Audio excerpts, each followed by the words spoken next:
Dans ce bureau sans verrou, moi j'ai peur, je l'avoue. Chanter pour ceux qui n'arrivent pas à parler. Enfants du silence, nous sommes enfants du silence. Ceux qui sont emmurés dans le silence comme lui pendant longtemps. À 13 ans, Olivier Savignac est abusé par un prêtre.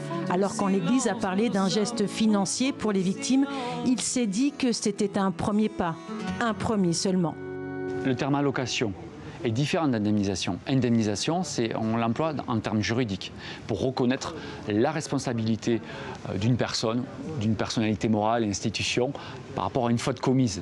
Là, parler d'allocation, ce n'est pas reconnaître sa faute. Et aujourd'hui, dans la mentalité des évêques, c'est sûr, il y a de la progression. Aujourd'hui, certains veulent avancer, certains d'autres non. Pourquoi?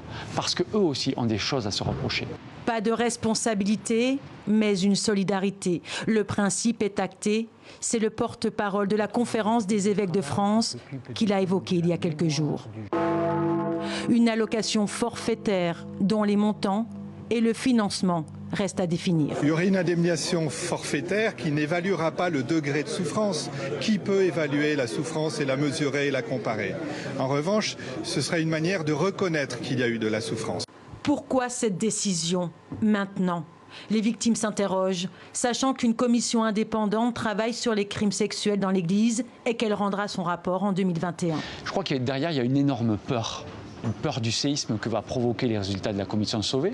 Parce qu'aujourd'hui, au bout de 5 mois, si vous voulez, d'appel à témoins, on est déjà à 2500 témoignages de personnes victimes. Donc on s'attend à un séisme et les évêques ont peur. À Lourdes, les évêques doivent aussi se pencher sur le travail de mémoire auprès des victimes. Olivier Savignac, lui, sort sa chanson « Les enfants du silence ».